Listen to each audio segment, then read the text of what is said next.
네, 오늘도 함께 팔복의 말씀을 나누게 됩니다. 우리가 팔복을 시작한 지 벌써 8주째가 됐습니다. 그래서 오늘 마지막 게 팔복인 8번째 복을 나누게 되는데, 지난주에 살펴보았던 이 복이 기억나십니까? 우리가 7번 동안 살펴보았던 복들이 무엇입니까? 우리가 오늘 마지막으로 함께 팔복의 말씀을 살펴볼 텐데, 이 팔복의 말씀 전체를 한번 함께 읽어보았으면 좋겠습니다. 마태복음 5장 3절에서 10절까지의 본문입니다. 마태복음 5장 3절에서 10절까지의 본문인데, 우리가 팔복 완전 끝까지인 12절까지 말씀을 한번 읽어보도록 하겠습니다. 5장 3절에서 12절까지의 말씀 함께 읽으시겠습니다. 시작. 심령이 가난한 자는 복이 있나니 천국이 그들의 것이며, 애통하는 자는 복이 있나니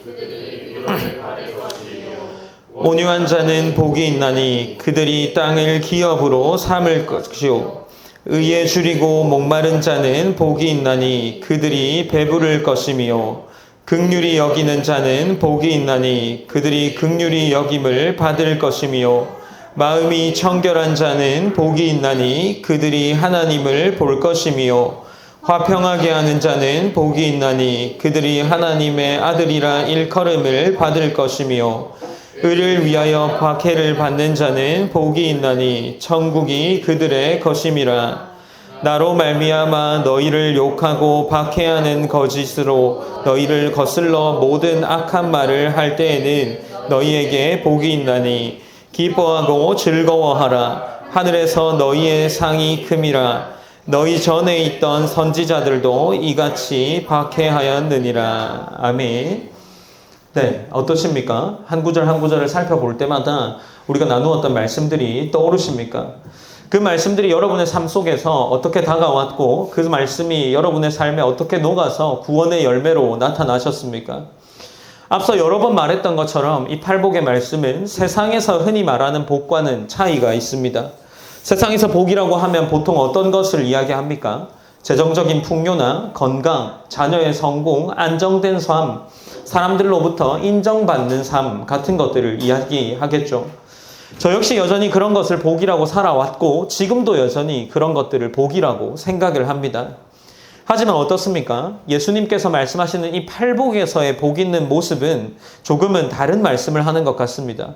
마음이 가난한 자가 복이 있다 말하시고, 애통하는 자, 온유한 자, 의에 줄이고 목마른 자, 긍휼히 여기는 자, 마음이 청결한 자, 화평하게 하는 자, 오늘까지는 의를 위하여 박해를 받는 자가 복이 있다라고 이야기를 합니다.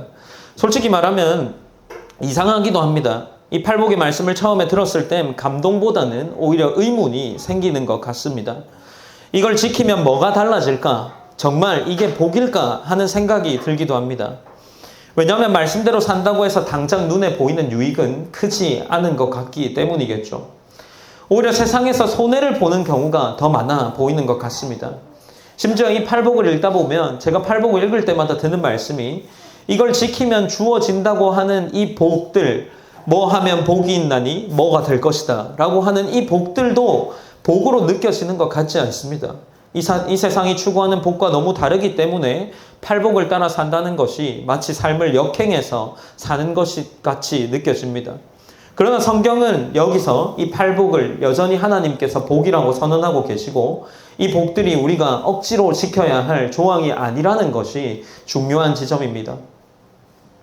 우리가 이것을 다 지켜야 천국에 들어가겠구나 라고 생각하면 오히려 이 복들을 지킬 수 있을 것만 같지만, 앞서 말하는 것처럼 이것이 조건이 아니라는 것은 우리에게 꽤나 중요한 지점에 있는 것 같습니다. 팔복은 구원의 조건이 아니라 계속해서 말하는 것처럼 팔복은 구원받은 자에게서 맺어지는 열매입니다. 다시 말해 예수 그리스도를 믿고 하나님의 은혜로 구원을 받은 사람은 자연스럽게 이러한 성품들을 닮아가게 되는 것 같습니다.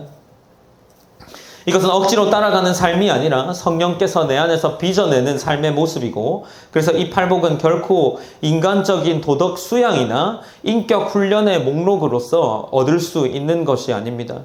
하나님 나라의 백성의 정체성이자 거룩한 삶의 방향이 이 팔복의 말씀임을 기억하면서 나아갔으면 좋겠습니다. 우리가 함께 마태복음 5장 10절을 통해서 말씀들을 다시금 돌아와 살펴보기 원합니다. 마태복음 5장 10절은 이렇게 기록합니다. 이를 위하여 박해받는 자는 복이 있나니 라고 말하면서 시작을 하죠. 여기서 의는 무엇일까요? 그리고 박해를 받는다는 것은 어떤 의미일까요?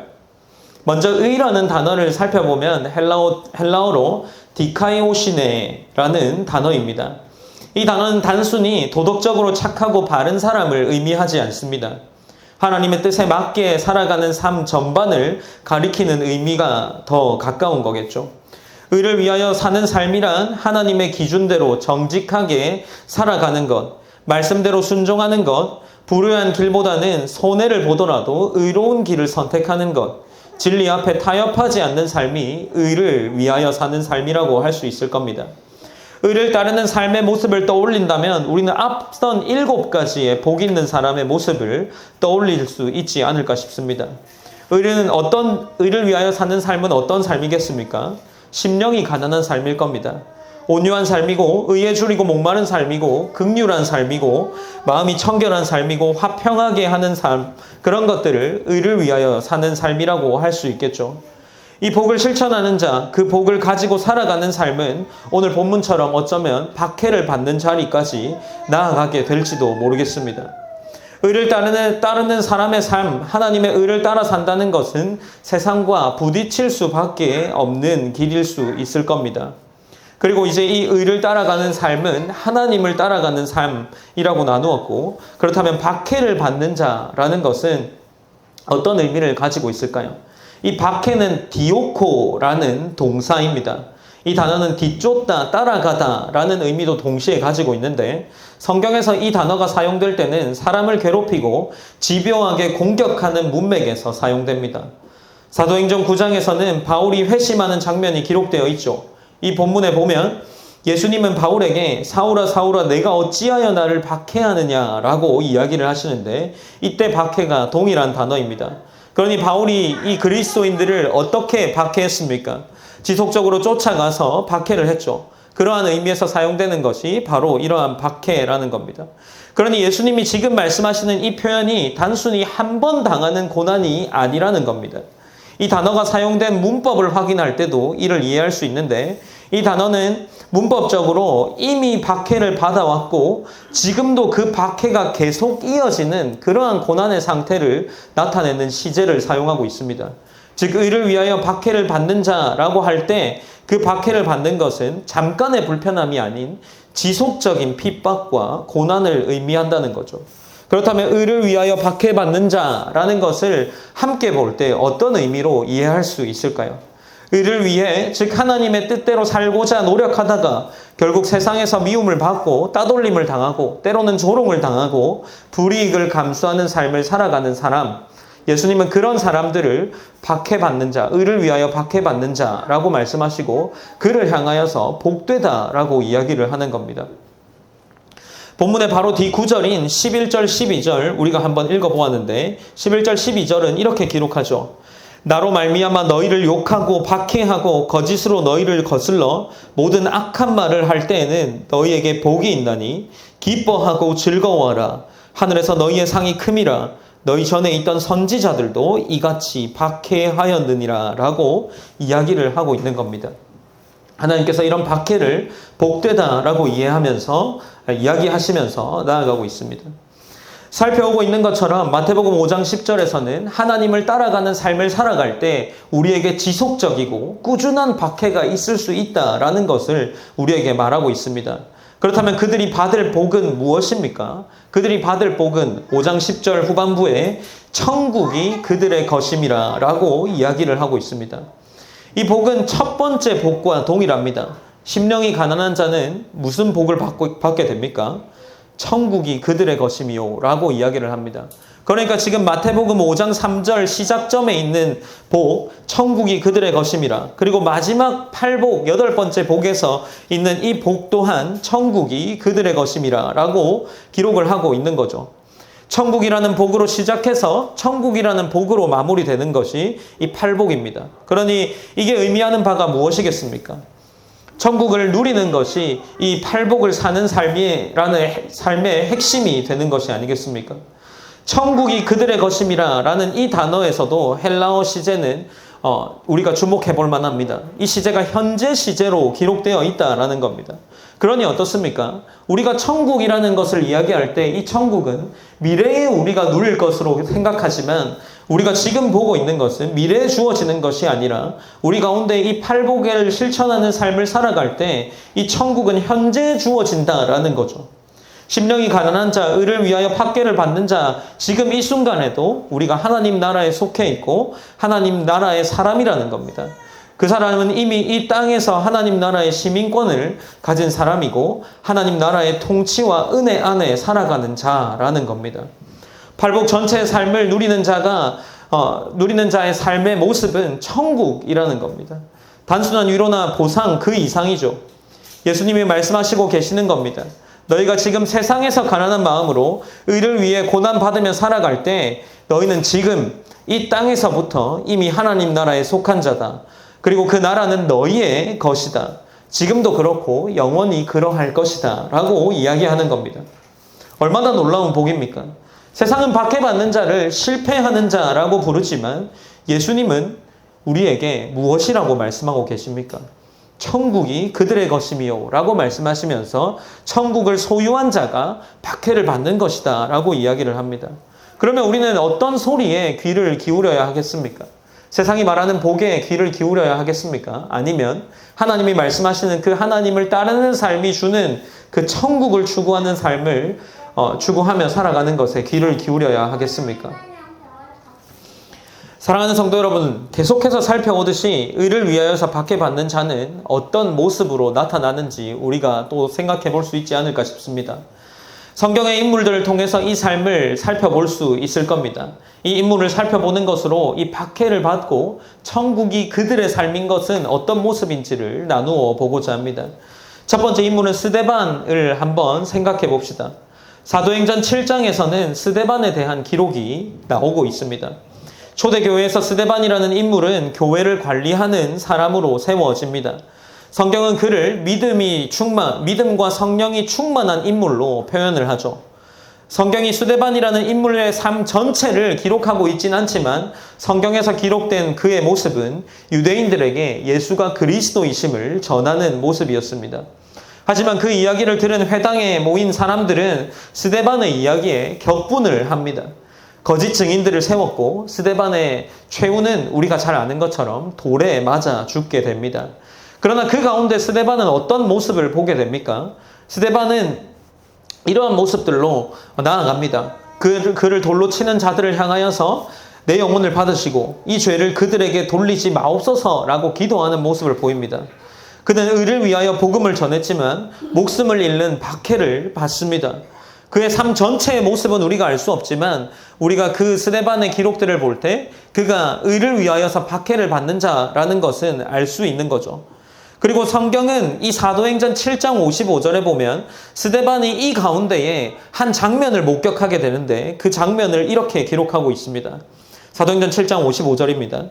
스데반이 성령 충만하여 하늘을 우러러 주목하여 하나님의 영광과 및 예수께서 하나님 우편에 서신 것을 보고 라고 기록을 합니다. 그러니까 그가 핍박받는 가운데에 그는 하나님 나라를 눈으로 보게 되는 겁니다. 그가 천국 백성인 것을 경험하게 되고 그리고 그의 순교의 결과로 나타나는 결과는 사도행전 11장 19절에 기록되어 있는데 본문은 이렇게 기록합니다. 그때의 스데반의 일로 일어난 환란으로 말미암아 흩어진 자들이 베니게와 구브로와 안디오까지 이르러 유대인에게만 말씀을 전하는데 라고 이야기를 합니다. 그가 핍박받은 삶으로 인해서 그 하나님 나라는 더 흩어지게 되었고 유대인들에게 더 많은 자들이 복음을 전하게 되는 일들이 일어난다라는 겁니다. 의를 위하여 박해를 받는 자는 하나님께서 그들에게 천국을 보이시고 그 일로 말미암아 더 넓게 하나님의 영광과 복음이 전해지는 일이 일어난다라는 거죠. 우리가 또 잘 아는 인물이 한 명 더 있을 겁니다. 다니엘이겠죠. 다니엘은 어떤 자였습니까? 잘 아는 것처럼 그는 바벨론과 페르시아라는 두 제국에서 고위 관직에 있던 인물이었습니다. 그가 늘 하는 일이 있었죠. 그는 의를 위하여 행동을 했습니다. 그가 늘 하던 일은 하나님께 기도하기를 쉬지 않았습니다. 그러나 다니엘을 시기하는 자들이 음모를 꾸몄습니다. 왕 외에 다른 신에게 기도하면 사자굴에 던진다는 법령을 만들었습니다. 이 사실을 안 다니엘이 어땠습니까? 그 법이 만들어졌다고 기도를 멈추었습니까? 그렇지 않았죠. 그럼에도 불구하고 평소 하던 대로 하루 3번씩 창문을 열고 하나님께 기도했습니다. 다니엘은 결국 그는 사자굴에 던져졌습니다. 그런데 하나님께서 천사를 보내셔서 사자의 입을 막으셨고 다니엘은 하나도 상하지 않게 되었습니다. 다니엘 그의 믿음은 바벨론과 페르시아 왕들이 하나님을 인정하게 만드는 도구가 되었습니다. 박해는 그를 쓰러뜨리지 않았고 그가 의를 위하여 박해받는 삶을 선택했을 때 그는 하나님을 더 높이 드러나게 하는 삶을 살게 되었습니다. 성경 위에도 교회 역사 속에서도 오늘 이 시대에도 이 복은 여전히 드러나고 있습니다. 초대교회 성도들은 예수가 주시다라는 이 고백을 하면서 원형 경기장에 짐승에 던져진 기록들을 문헌을 통해 확인할 수 있습니다. 어렵게 확인할 수 있는 문헌들이 아닙니다. 종교개혁자 존 후스라는 사람은 교회 부패를 비판하다가 성경의 권위를 주장하는 가운데 화형당했습니다. 윌리엄 틴데일이라는 자는 성경을 번역하다가 영국 교회의 탄압으로 체포되고 화형당했습니다. 토마스 크랜머라는 인물은 교회를 개혁하고자 하는 노력 가운데 화형당했습니다. 몇 사람을 이야기했지만 수많은 종교개혁자들이 하나님의 교회를 개혁하는 가운데 의를 위하여 핍박받는 일을 선택하고 그들이 순교하는 상황을 맞닥뜨리게 되었던 거죠. 그들은 모두 복음이라는 의를 위하여 삶을 살고자 결단했고 그러한 삶을 사는 가운데에 순교하는 그러한 일들이 생겨났습니다. 그러나 그 일이 어떻게 되었습니까? 그 일로 멈춰졌습니까? 그렇지 않죠. 종교개혁한 이후에 종교개혁으로 인해서 수많은 일들이 벌어졌고 그 가운데 의를 위하여 사는 그 일들 때문에 우리 가운데 은혜가 허락되었고 우리는 지금 성경을 우리나라 말로 그리고 우리가 잘 이해할 수 있는 표현들로 보고 있는 겁니다. 그리고 하나님을 경험하게 되었고 하나님을 더 잘 알고자 노력할 수 있게 된 거죠. 지금도 어떤 나라에서는 여전히 예배를 드렸다는 이유로 구금당하기도 할 겁니다. 가족과 생이별을 하기도 하겠죠. 어쩌면 현재를 살아가는 우리에게도 크고 작은 박해가 있는 것 같습니다. 직장에서 학교에서 때로는 SNS 안에서 진리를 말하면 불편하다는 이유로 배척당하고 기도를 하면 이상하다는 취급을 받고 정직하면 바보가 되는 시대를 살아가는 것 같습니다. 하지만 사랑하는 여러분, 한편으로 기억해야 할 것은 우리에게 주어지는 이 박해가 바로 하늘 시민권자의 증거가 아닐까 생각합니다. 만약 우리가 그리스도인으로 사는 삶 속에서 아무런 불편함도 느끼지 못하고 아무런 어려움도 없다면, 말씀의 증거도 없다면 우리의 삶을 돌아보아야 하는 시점에 있지 않을까 생각해 봅니다. 우리 현대의 모습 속에서도 많은 박해의 모습들이 있을 겁니다. 현대사회에서 의를 위하여 박해받는 자의 모습은 우리 주변 곳곳에서 발견할 수 있지 않겠습니까? 직장에서 정직한 신앙인으로 살아가려는 그리스도인들이 겪는 어려움이 첫 번째 예가 아닐까 싶습니다. 회사에서 불이한 거래나 부정한 회계 처리를 거부하는 직장인은 종종 동료들로부터 융통성이 없는 사람으로 낙인 찍힐 겁니다. 승진에서 밀려나거나 중요한 프로젝트에서 제외되는 일도 발생할 수 있겠죠. 접대 문화를 거부하고 건전한 관계를 유지하려는 신앙인은 인사평가에서 불이익을 당하기도 할 겁니다. 주일 성수를 위해 일요일 근무를 거부하는 직장인은 팀워크를 저해한다는 비난을 받기도 하겠죠. 술자리에서 술을 마시지 않거나 불건전한 대화에 참여하지 않는 모습은 분위기를 깨뜨린다는 비판을 받을 겁니다. 정직한 세무신고를 고집하는 사업자는 경쟁력이 떨어진다는 비판을 받고 그 일들을 구하는 것이 어려울 겁니다. 직원들에게 정당한 임금을 지급하고 근로기준법을 준수하는 사업주는 과도한 비용 부담으로 어려움을 겪기도 할 겁니다. 이러한 상황에서도 신앙의 원칙을 지키려는 그리스도인은 경제적 손실을 감수하면서도 하나님의 뜻을 따를 겁니다. 세상의 방식이 아닌 하나님의 방식으로 살아가려는 이들의 삶 자체가 현대판 의를 위하여 박해를 받는 모습이 아니겠습니까? 물질적 성공보다 재정적 풍요보다 신앙적 가치를 선택하는 이들은 세상 사람들에게는 이해받지 못하는 존재가 될 겁니다.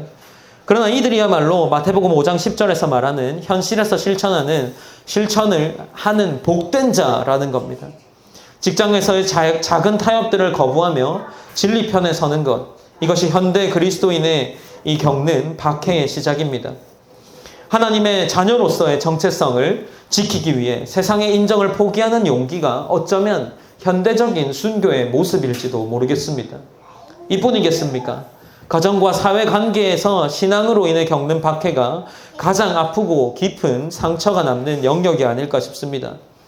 믿지 않는 가족들 사이에서 혼자 신앙생활을 하는 그리스도인들은 종종 가족의 조롱과 핍박을 받습니다. 주일 예배를 드리기 위해 가족 모임을 거절하는 신앙인은 가족들로부터 이기적이라는 비판을 받습니다. 친척들의 제사나 조상 숭배 의식에 참여하지 않는 그리스도인들은 고지식하고 편협하다는 평가를 받을 겁니다. 사회적 관계에서도 신앙으로 인한 어려움은 계속됩니다.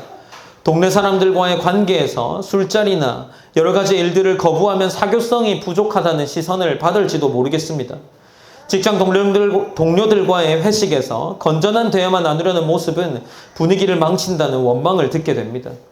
교회 일로 인해 사회적 모임에 불참하는 그리스도인들은 인간관계를 소홀히 한다는 비판을 계속해서 받을 겁니다.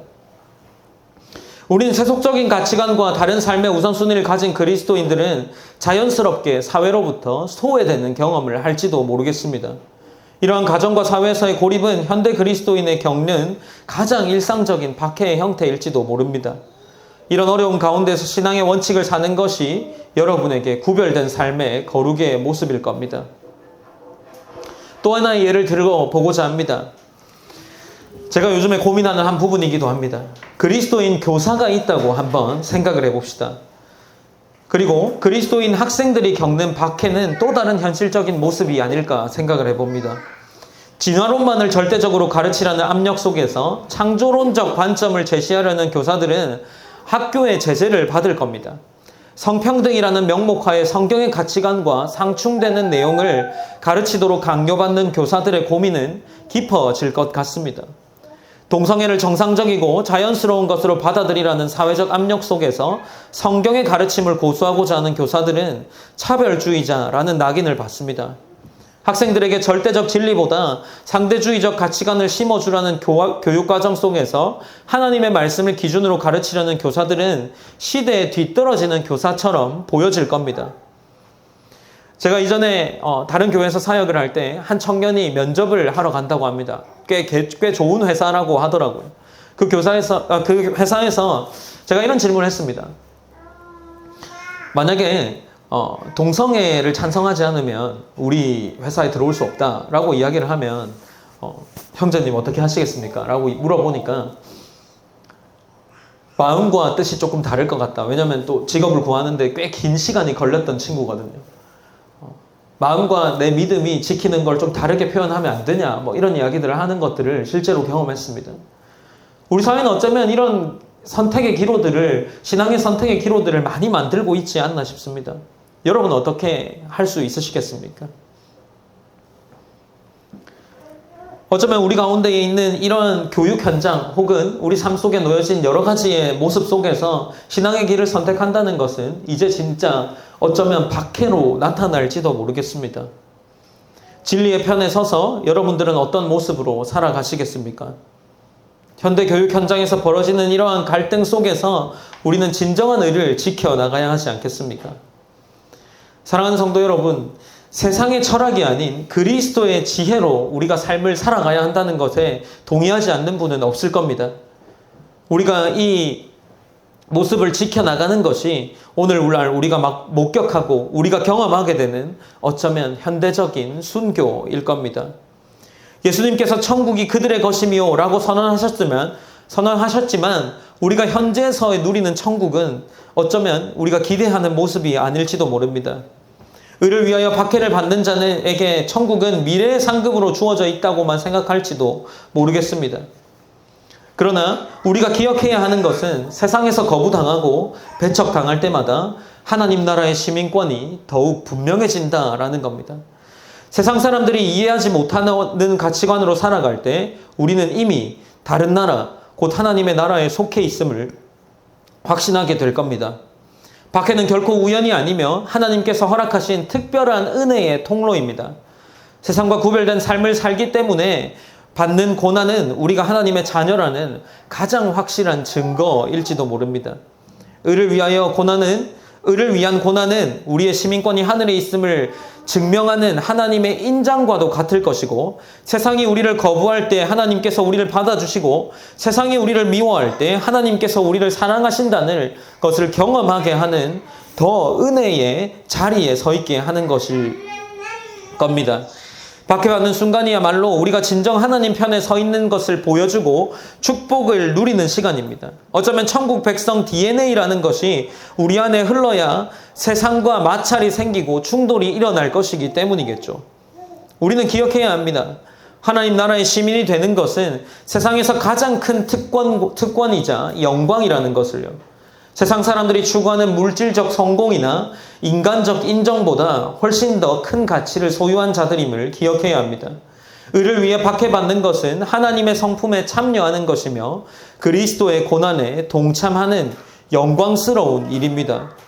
천국 시민으로서 우리는 세상과는 전혀 다른 가치체계로 삶을 살아야 한다는 것을 잊지 않으시면 좋겠습니다. 하나님의 자녀답게 살다가 받는 핍박은 우리의 정체성을 확인해주는 하나님의 선물임을 기억하시기 바랍니다.